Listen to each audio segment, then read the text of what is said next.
All right. Welcome to Marathon. Let me see her. What number is this? Marathon 116. Hey, before we get started, I want to tell you a couple of real interesting things. First, the first story in this video is a story from a man and his son from Vancouver Island. Right after I recorded this past week, Bob Gymlan, you're all familiar with Bob Gymlan's channel? He's got a fantastic channel. And Bigfoot's not his only topic, but most of his stuff is about Bigfoot. But his latest video is called Bigfoot Footage from Vancouver, and it's actually happening on Vancouver Island. I thought it was uncanny how I had just recorded a story, and then he issues a video about Bigfoot footage in Vancouver, and I watched it. It's 22 minutes long. It's one of the best videos on empirical evidence that I've seen in a long time. The evidence is good, but Bob's commentary on everything about objectivity and the way that our mind works and how we rationalize things is superb. He is just awesome. He has the best. He is so good at explaining things. He doesn't just run at the mouth like I do. Bob is very smart, and he's good at explaining things. I would recommend you go. I'll put it as an end screen at the end of this video if you want to go see it. You'll be fascinated. It says here it was posted a day ago. It's just really good. Bob Gymlan, Bigfoot footage from Vancouver. You got to see it. Second thing I want to tell you is my friends over at the Beast Bigfoot Evidence Analysis Sawdust team on their Facebook page. I'll put a link in the description for you to go and like and join their group or their page. They had a meet and greet in LBL this past weekend over Halloween. Looks like they had a great time, but what's awesome, I was invited and I couldn't go. My wife and I had plans. I thought at the last minute I was going to be able to go, but I just couldn't get away. But they've got several videos on Facebook from that weekend, and I assume they may put it on their YouTube channel at some point and talk about what they found. They have found some of the most perfect tracks. They're drawing down water on the Tennessee River in Lake Barkley. There's a lot of dry, soft ground up against the water. They found some of the most perfect tracks you have ever seen. And I think they casted most of them. They've got huge tracks of something big, and then they've got small tracks that look like maybe juvenile Bigfoot or small Bigfoot walking next to their parents. These tracks are perfect. They're just perfect. And you need to go click on that link in the description and go see these videos because it will blow your mind. Larry Porch and Debbie Jones and Mark Newble and some other people. I don't know them. It's just awesome stuff. My wife and I watched it this weekend and she was like, "Is that a real track?" And I'm like, "It sure looks like one." So they got some of that good stuff. Okay, I just wanted to tell you about those two different things before we get started. Let's get rolling with this video. All right, here we go.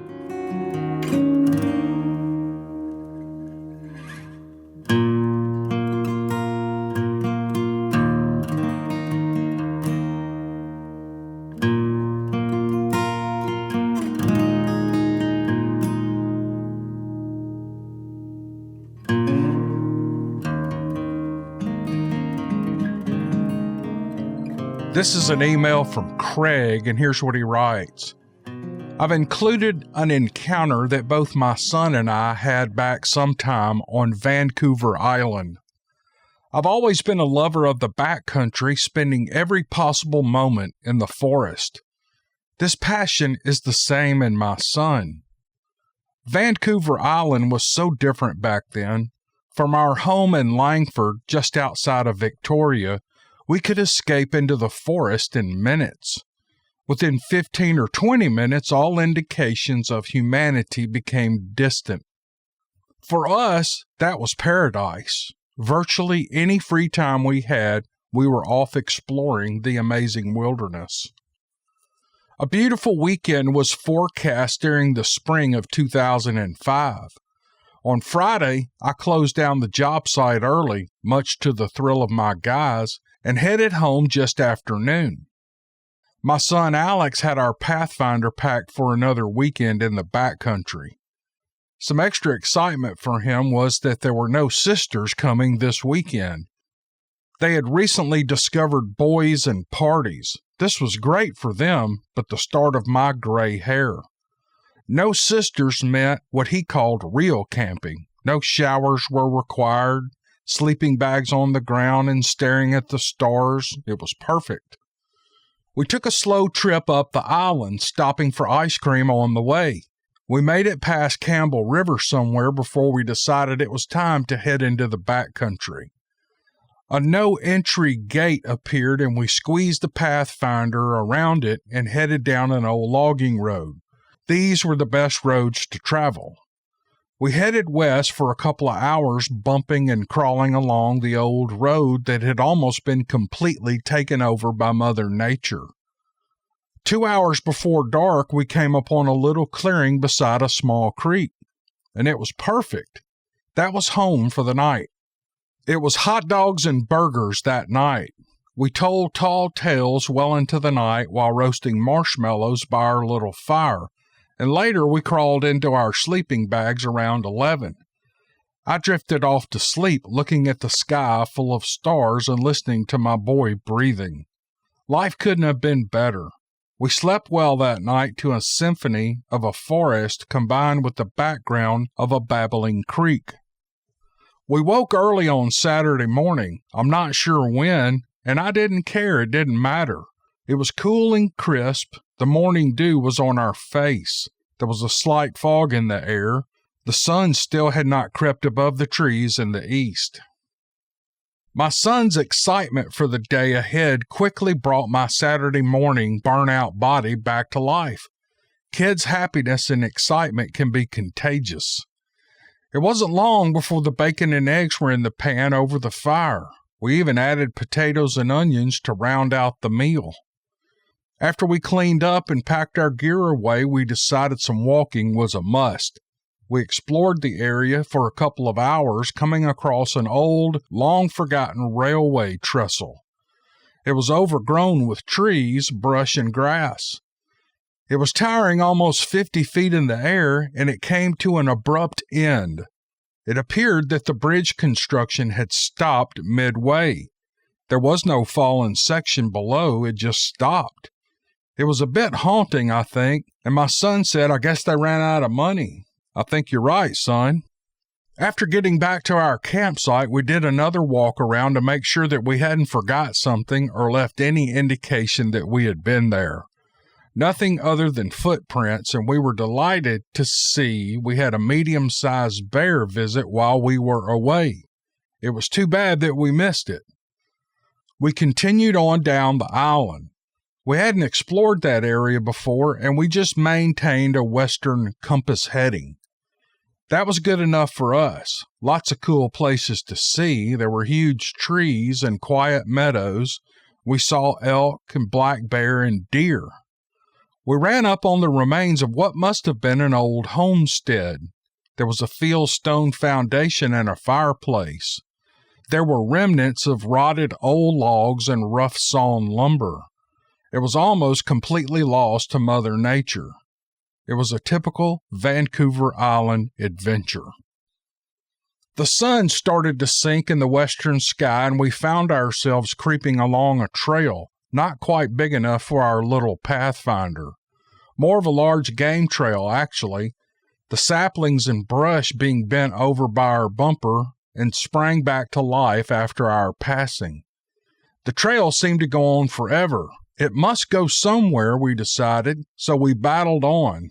Besides, there was nowhere to turn around, many areas with steep drop-offs. We broke from the dense brush into a small clearing, and straight ahead the clearing ended at the shores of a large lake. By the landmarks that we could see, I think we were at Lake Cowichan. The water was calm and flat, and the late-day sun glinted off the water here and there. The clearing was surrounded by brush on 3 sides.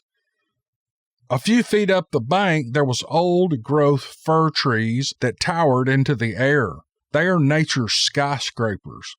The tranquil atmosphere could mollify the hardest soul. We turned the Pathfinder around so it was pointing back up the path. That's anal, I know, but it has saved us on numerous occasions. We quickly set up camp and we prepped for the evening. My boy, he found some shotgun, 9mm and .45 shells laying around. That, along with an overgrown fire ring, told us that we weren't the first ones to enjoy this view, but maybe we were the first to get there that year. It was another great dinner over the fire. A couple of steaks and some potatoes and onions cooked in foil with lots of butter, topped off with a couple of cans of Coke for Alex and a 7-Up for me. We were overstuffed, and a walk was in order. Alex had seen another path about a mile back up the trail that headed into the trees. We had our destination set. I did have my spidey senses acting up since we got there. A close bear or a cougar, I thought. That was no problem, nothing we hadn't dealt with before. So I took my knife and a can of bear spray. I hung them off my belt, and we headed out. Alex had a superpower, as do most kids his age. He could talk for hours, nonstop, without taking a breath. That evening was no exception. We made our way back up the path. We were laughing and joking and teasing each other. As always, it was great fun. He was right. It was close to a kilometer, and we came to a break in the brush off to our left, seeming to be more of a tunnel, and it was about 6 feet wide and 7 feet tall, and I followed the boy in. "Hey, slow down, wait for me," I said.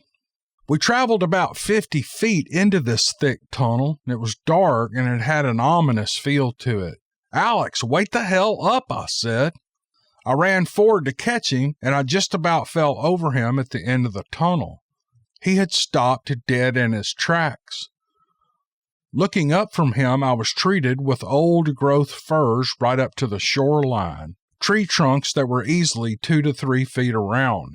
The first branches were 20 feet up, and they twisted and entangled into the full canopy. Moss hung from the lower branches, swaying in the breeze. There were large ferns, some up to 6 feet tall, that spotted the ground amidst the occasional boulder or fallen tree. The same sparkling lake off in the background, and the round sun settling behind the trees. It was really peaceful. "What the hell is that?" he whispered. "Watch your language, boy," I reprimanded him. Putting my hand on his shoulder, though, I felt tension. His muscles seemed tight. He was shaking slightly. I followed his gaze down towards the water, and no more than 100 feet away, about halfway between us and the lake shore, was a dark figure standing out among the greens and browns of the forest. I thought it was an animal, but I wasn't sure. It wasn't moving, and it should have been if it was an animal. It was watching the lake, and it was not concerned with us. It had to have heard us. This kid makes a lot of noise. It was about 5 feet tall and 4 feet wide. It didn't look like an animal, but if it was an animal, it appeared to be looking at the ground. I stared for a few seconds, trying to process what I was seeing, and I bent over and I whispered in Alex's ears, "It's just a stump, son. Let's go on back now." "That is not a stump, Dad," he said. "That's a Sasquatch." On cue, the stump began to rise and rise and rise some more. Now it was 9 or 10 feet tall. This thing was huge. It had a massive barreled chest, long thick arms, and legs bigger around than my waist. It was completely hair-covered. I had spent most of my free time in the forest and had never come across anything like that before. To say I was terrified was an understatement. A chill ran right through my body, and I began to tremble, and I was almost sure that I was about to lose my bowels. Coherent thought was completely gone. We both stood frozen and speechless. It began to swing its body around. It was in no rush as it turned to look at us. From this angle, I saw that I was wrong. It wasn't looking down. Its delts made its neck look non-existent. It stared at us for what felt like an eternity, but was probably only a few seconds. My mind started bouncing back and forth, trying to figure out how to save my son and not get us both eaten. Even in the good physical condition I was in at the time, I knew that it would end me with a single swat of its giant arm. It finally made a noise that I can only describe as being the same as the raspberries that I would blow on my kids' stomachs. It turned back and paused as if it was taking the lake in one final time. It turned to its right and slowly walked away, eventually disappearing into the denser forest. Alex was bouncing off the walls all the way back to camp. Me, I couldn't say a word. I had seen the Patterson Gymlan film and I had watched The Legend of Boggy Creek at the theater when it came out. Never, ever did I think these things were more than a Hollywood creation designed to sell movies. When we got back, I ducked around the truck and I vomited. It took me a few minutes to collect my composure. Coming back around, I discovered Alex had already stoked up the fire. It was ablaze. "What are you doing?" I said. "We're getting out of here." A lengthy argument ensued. That fire, the now pitch blackness of the night, the dangerous terrain we encountered on our way in, and the fact that the thing did nothing aggressive towards us won over my decision. We slept in the truck, though, with the seats reclined, keys in the ignition, or maybe I should say the boy slept like a rock. I stared into the darkness, jumping at every noise the whole night. My knuckles were white from gripping my knife. Dawn finally came. I was tired and grumpy. I worked with Alex to clean the campsite, and we loaded the back of the Pathfinder. We picked our way along the path, around the rocks and stumps, avoiding the drop-offs, finding our way back to the main logging road. And in a few hours, we were home just north of Victoria. We quickly discovered that mentioning our encounter brought laughter and ridicule from others. Things were not the same back then as they are now. If you admitted to seeing one of these creatures, you were either on drugs, drunk, or crazy. Our lives changed that day, though. We went from non-believers to knowers. I started on a major research program. I absorbed any info that I could get. I now see some previous strange happenings in the forest as possible encounters. Cryptids and aliens? To me, none of these subjects were out of the question anymore. And rather than laugh and ridicule people, I listened with great interest to anything anyone had to say, no matter how far-fetched the story was. And yes, some stories were the result of vivid imaginations. They were good stories, though, but often bits of one person's stories matched another and then another. It took me a few weeks to get back into the backcountry again. The passion for exploring has never eased, though. We now live in the backcountry of northern British Columbia. My son and I own a small piece of land far from town. Neighbors are few and far between, just the way we like it. And yes, we sometimes hear the now familiar howls and screams of the beast among the many other forest creatures at night. My son came across a bone pile not far from here last year. Some of the local youth get all excited about a forest game they play called a Sasquatch tag. I'm looking forward to learning about that. The natives are always complaining about them peeking in the windows on the reservation. The general consensus up here is similar to most deep woods towns. They are here. Leave them alone, and they will leave you alone. And he signs off Craig. Man, whew, what a great story. I mean, he got to experience Bigfoot with his son, and what's cool is I think he said his son was 9 years old, was excited when he saw this thing. I don't know. I think I would sit there and just watch it. I mean, if it wasn't coming at me or something, I would probably feel like his son. I mean, I would feel like a little kid. I got to see this thing. I got to see it as long as it's visible. But I understand Craig was shook up because he had his son there with him and he didn't know exactly how this thing was going to go. But what a cool story, man. What a cool story. And Craig, you said that you may have some other incidents from where you live now that you might write at a later date. I would look forward to getting that because that sounds interesting. Either way, it's a great story and I really appreciate it. And thanks for doing such a good job writing it. Thanks for sending it, buddy. Here's an email from Robert I got some time back. It's a little different. It's not even a Bigfoot story, but it's a scary story, and it's about a cryptid, and it's got a twist to it that I think will make you scratch your head. So let's get into it here. Robert writes, I was raised on a 1,250-acre farm on an island off the coast of South Carolina. The farm had 600 acres of cleared land, which we farmed, and the rest was forested with a large swamp that ran through it. When I wasn't working on the farm, which to a young boy seemed like all the time, I would spend as much time as possible hunting in the swamp. I hunted everything in season. My dad taught me at a young age how to hunt safely and to take care of my guns and how to shoot.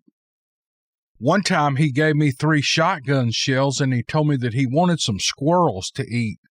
I remember thinking 3 squirrels wasn't a lot as I headed out the door, and he said, I want 5 nice ones. I looked at my mother and she whispered back, catch them together in the trees.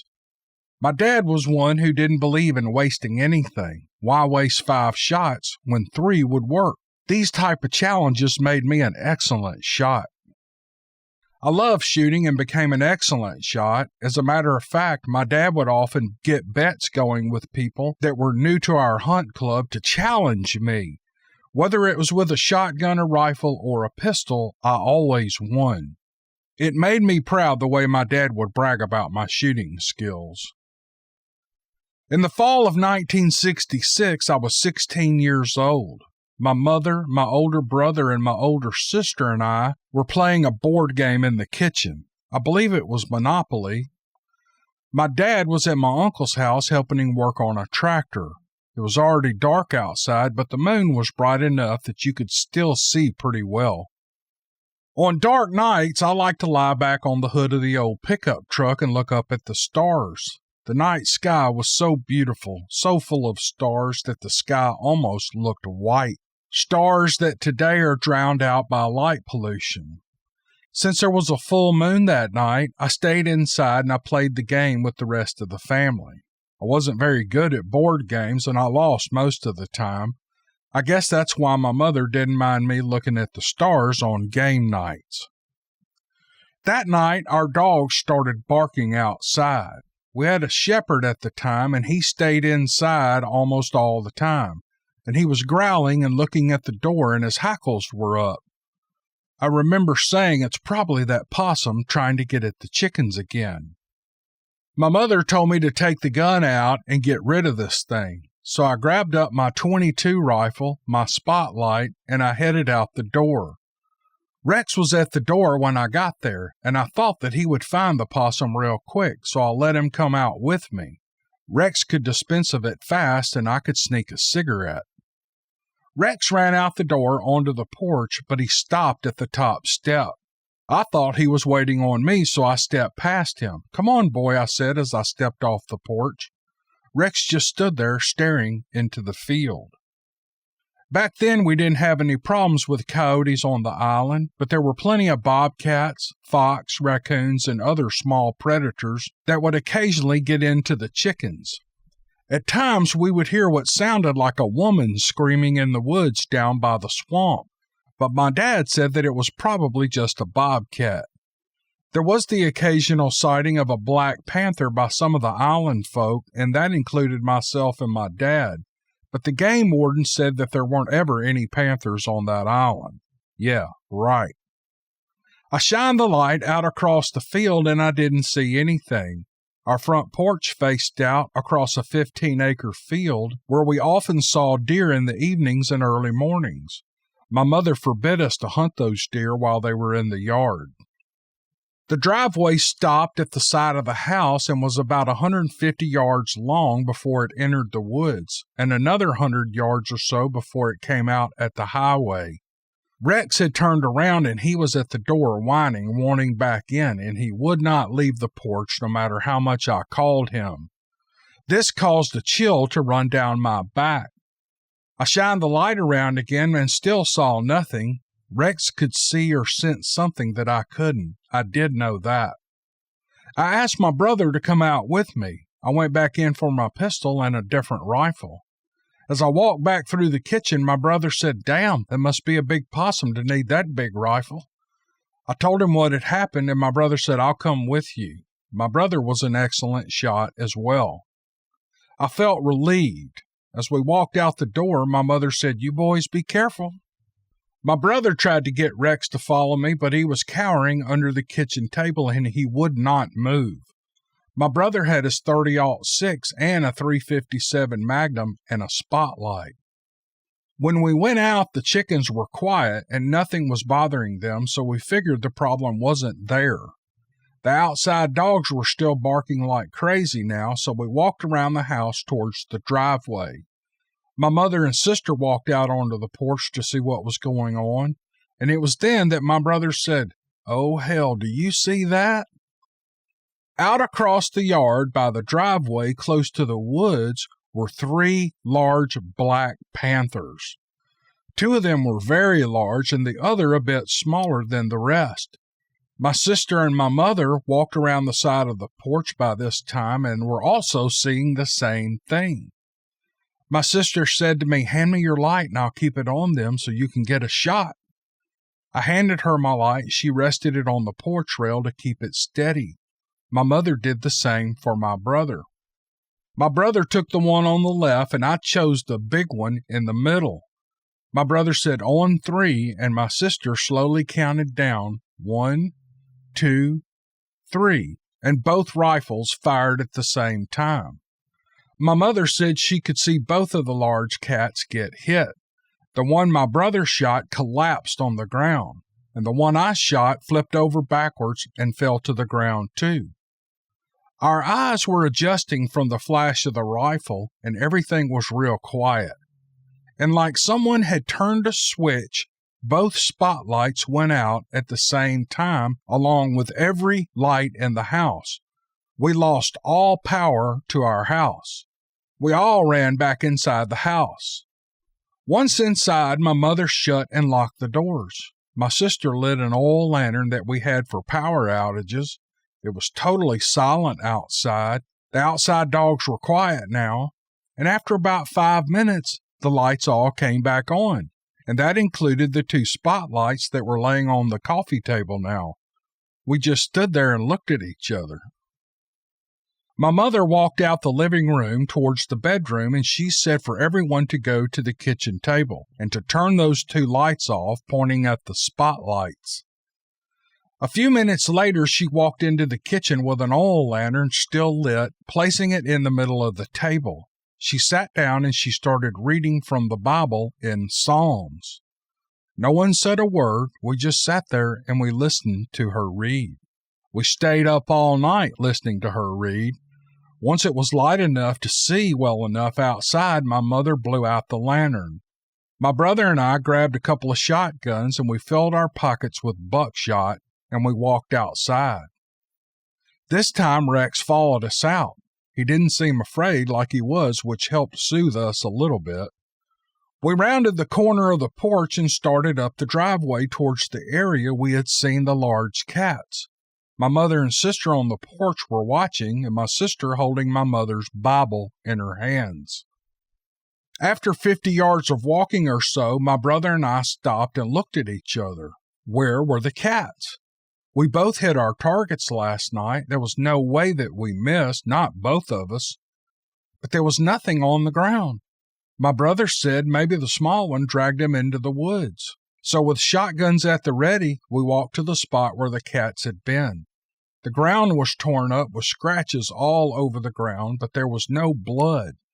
30 yards away was the open field that I had cut with a disc the day before. In that field, we saw 3 sets of large cat prints walking across towards the back end of the field. The prints at first seemed to be dragging something, and then they all cleared up and everything became normal. The scariest part to us was the tracks went maybe 40 or 50 feet or so into the field and just stopped. There was no backtracking, no forward, no sideways, no nothing. They just ended like the cats had vanished. Fresh plowed ground and no tracks was all we could see. My dad came home that morning around 10 a.m. He and my uncle had worked all night fixing that tractor. We told him what had happened, and he asked which way the cats had headed. I told him back towards the big oaks in the corner, but the track stopped way short of getting there. He said that when his dad, my granddad, had bought this farm when he was a young man, he was told there was an old graveyard in that area with about 300 slaves buried there under those oaks. He said that he was told they had all died from malaria, and over the years strange things had happened in that area, and that those cats had been seen before by that family over the years. Several years went by before anyone ever saw those cats again. Just like before they showed up the first time, you could hear what sounded like a woman screaming down in the swamp. We sold that farm many years ago, and I miss it dearly for many reasons. All of the family that were there that night have all passed away now, so there's no one left to be worried about what people would say about this story. There's only me left, and I'm now 68 years old. I'm married, and I even have great-grandkids. I love to listen to the stories that you tell, and I enjoy them very much. They bring back memories of days gone by. There are people that listen to these stories that may say this is a bunch of bull, but those of us who have lived those stories, we know better. Keep up the good work, brother, and maybe next time I get the chance, I'll tell you some of the other strange things from that old farm. God bless, signed Robert. Oh, Robert, I'd love some more of those stories, but, this is namely a Bigfoot channel now, but this was so good, I had to share that with y'all.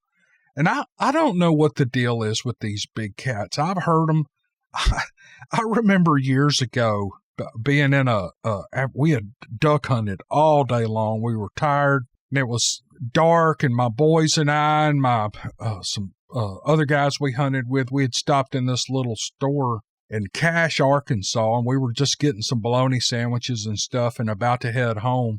And there was an old man in there, and he was going on and on about this big old black cat that he had seen cross a ditch. Now, northeast Arkansas is not real wooded. Most of the woods have been cut down, and it's like a flat as a pancake delta. There's little patches of woods here and there, but he swore he saw a big black panther cross a ditch and go into a little patch of trees. There was another guy, I think it was his son in there, and he was saying, that wasn't no damn panther. That was my black lab. He had gotten out and he was running those ditches, and he went up in those woods. But this old man just stuck with his story, and he said, I saw that black cat. I know what it was. He was like looking at us going, y'all believe me, don't you? And we were like, yeah, sure we do. We just wanted our bologna sandwiches and to get home. But I don't know what the deal is with these black cats. I hear these stories all the time, and I said in a previous video that I know guys who are catching images of them on trail cams. They're not black. They look like mountain lions in the out west, but apparently they're here. I don't know about the black ones, but anyway, I'm just babbling on. And let's go ahead and end this up. Robert, this was a great story. It took about a year for me to get to this. I hope you listen in. I'll send you an email. Make sure you know it's in this video. But Robert, is a great story. I really appreciate you. Here's a story from Paul from the United Kingdom, and here's what he writes. I'm from the UK. I'm 38 years old, or I was at the time, and I'm just an average guy. I got into snowboarding back in the late 90s, and I love the mountains in the winter. I'd been to the European Alps many times, and also a few times in Fernie, British Columbia. I wasn't an experienced outdoor man or anything, but I've always had a good sense of what is normal, and I'm pretty observant. A best friend of mine and his girlfriend had recently moved to Aspen for work. I'll not use their real names here, and at the time they were working illegally. They invited me over to stay for a few weeks for a snowy break. It was a week before Thanksgiving in 2007. I landed and I hooked up with the couple, let's just call them Ned and Margot, and I stayed at their house for a few weeks. I started to look at Aspen Mountain opening times, and I realized the mountain was still closed. I had come out to snowboard, but I'd be waiting until it was nearly ready to go home. Don't worry, mate, Ned said. I have a contingency plan. He had recently bought a snowmobile and also a pickup truck for his work, so all was going to be okay. The first day out, we took the snowmobile up onto the Aspen ski area. We parked the truck at the bottom of the Midnight Mine Road, and we used the snowmobile from there onwards. I think that's the route we took, looking at Google Earth while I'm writing this. Myself and Ned were the first to the top, and then we went back for Margot. The snow was deep and the mountain was empty. All three of us would use the snowmobile to hitch back up to the top after each run. What a stunning place with no one around. The snow was above the tops of the shelters, so a good 2 meters deep to the top. After a great day of illegal riding, I know that now, but at the time I didn't realize it was such a serious offense. It was starting to get dark, so we set off back home. Ned would take me halfway down the backside of the mountain and then turned around to go collect Margot, who was waiting at the top. I was dropped off with the light fading fast on a good straight stretch of track. It was a half a mile or so long, and I would ski the rest of the way. This was a steep run, and there were patches of trees down the valley on each side. The track came to a 90-degree right-hand turn and down towards a patch of trees. I came to a turn and went on my heel edge to stop and observe where I was going, when in the distance I saw something on the track in front of me at a distance of about a third of a mile. The light was almost gone now, but I could see something against the white of the snow-covered path. At first I froze, thinking it was a bear that was standing straight up, but quickly I realized that it wasn't moving like some awkward animal. Then I thought it was a big fellow with a Crombie jacket with the collars turned up. I don't know if you know what a Crombie is in the States, but it's a black woolly jacket that comes to below your knees. It was made fashionable by the skinheads and the criminals of the 80s. I think that due to the light and the distance, I started to doubt myself. It was hard to tell the height at this range, but it was moving pretty quickly straight up the path and right at me. Suddenly I was afraid. I was somewhere I had never been before. It was dark. I had no weapon or no communications. It had taken me and Ned about 20 minutes to get to the drop-off spot, and he had turned around to collect Margot. So it was going to be a while before he got back.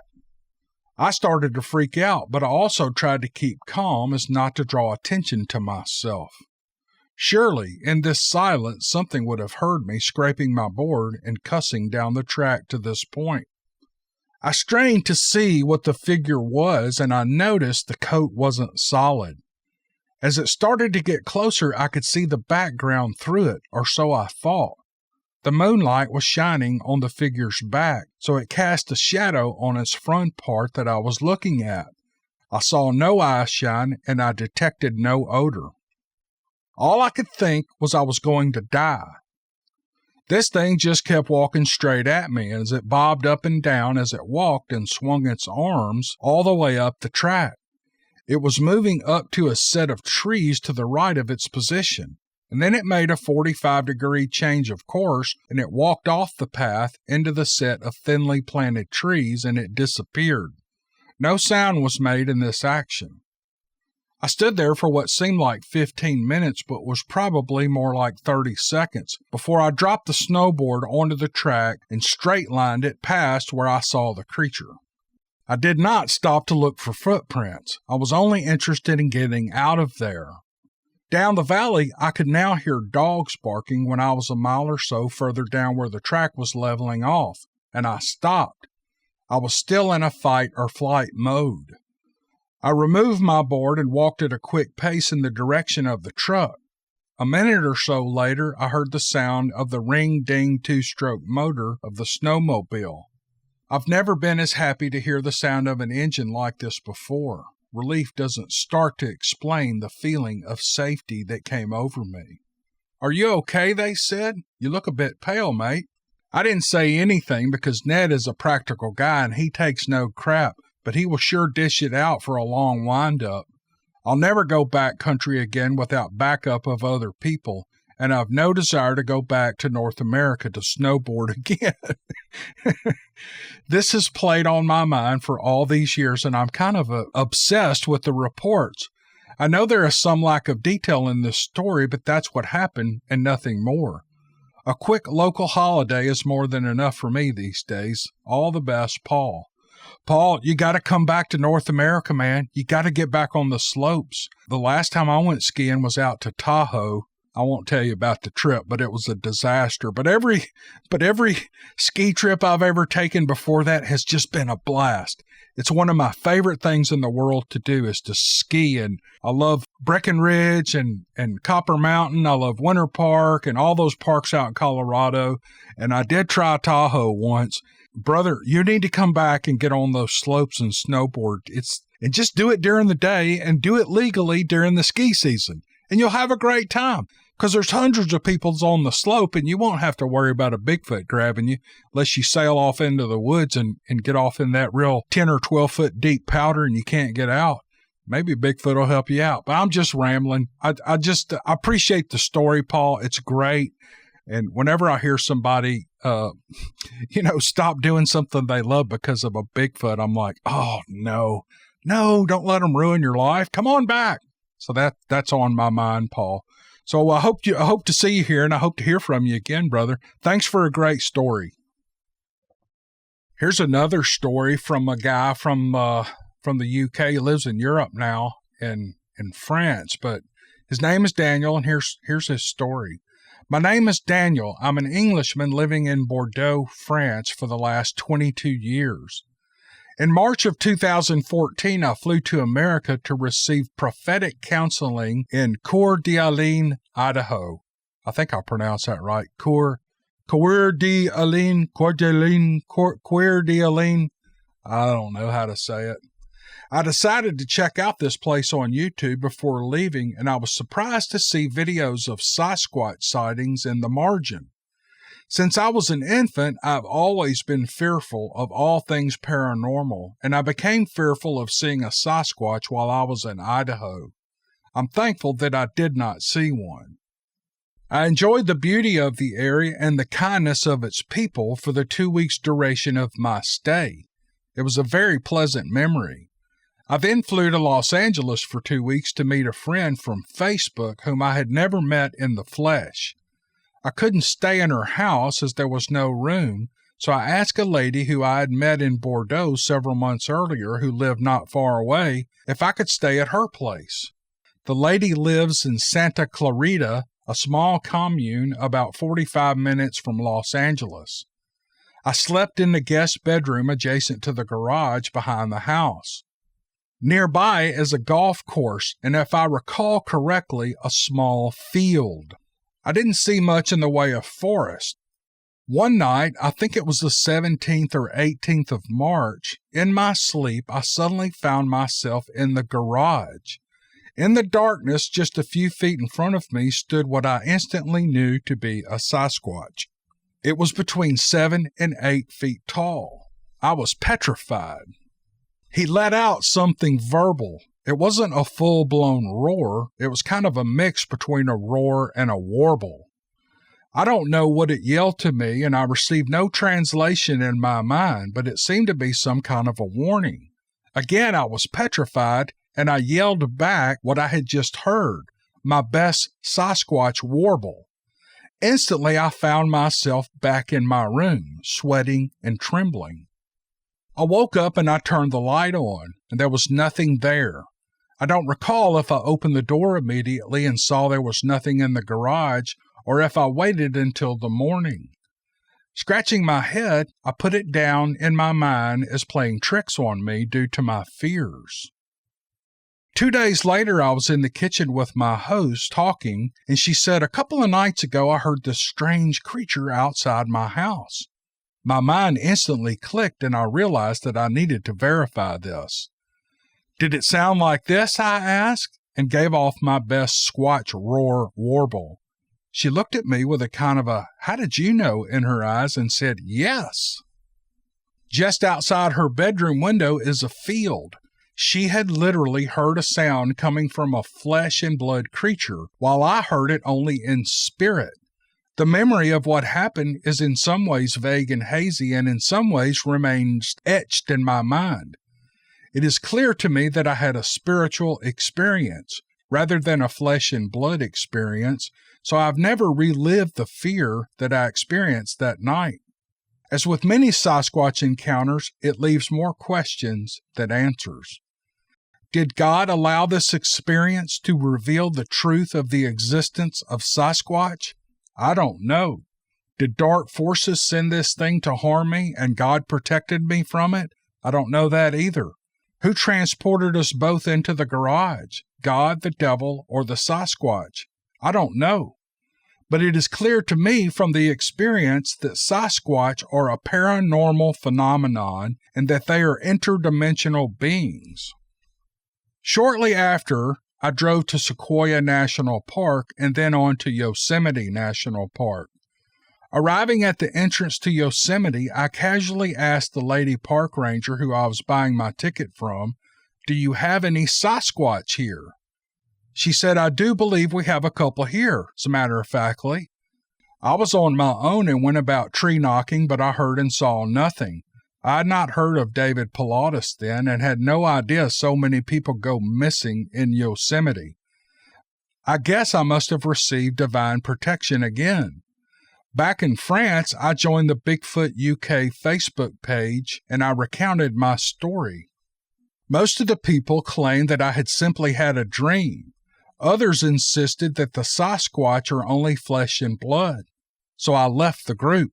I was surprised by some of the nasty ways in which people responded. Oh, brother, you have no idea. You really have no idea until you start a YouTube channel, but I digress. A close study of Scripture reveals that many other things can happen during the night season besides dreams. I did have one interesting conversation, though, with a nice young lady from the UK who knows someone who regularly visits with Sasquatch in a UK forest.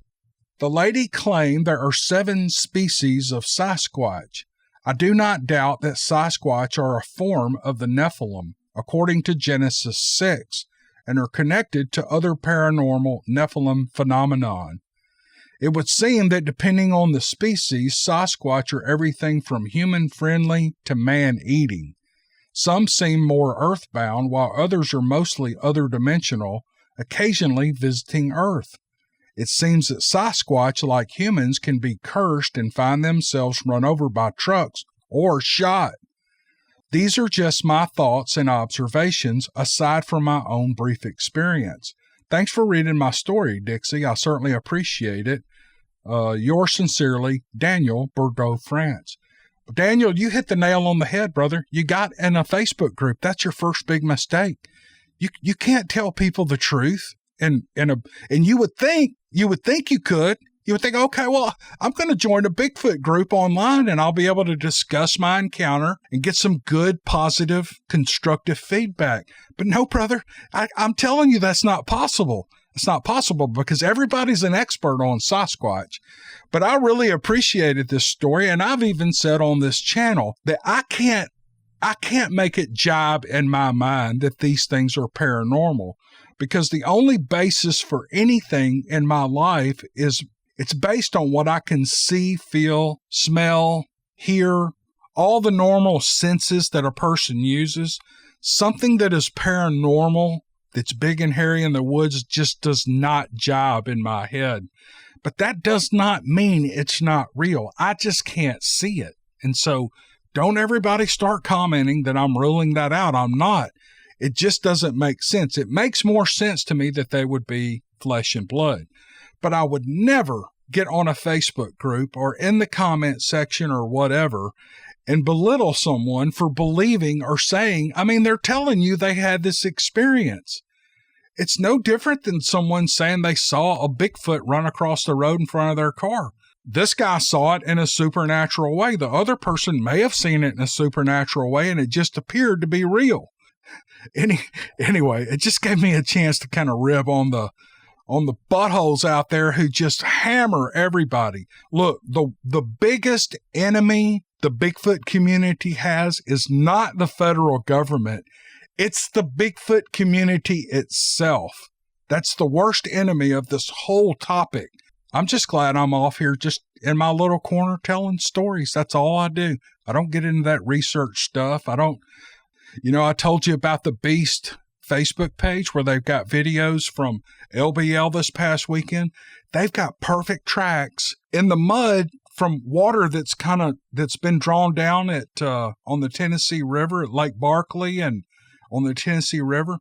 They've got these perfect tracks, and you can see them on their Facebook page.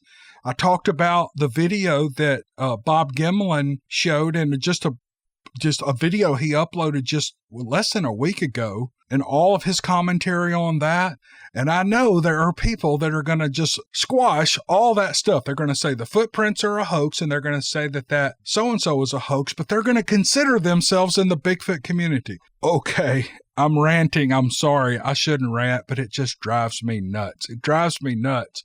And again, that's why I'm just happy off here in my little corner telling stories. Here we all are off in our little corner, the weird and the wonderful, just enjoying these stories. And that's where I'm going to stay. That's where I'm going to stay. All right, enough of that. Listen, thank you all for listening to my rant and watching this video this far. I had a great time putting this thing together, and we're going to see you guys on the next marathon. All right, see you next time. Thanks.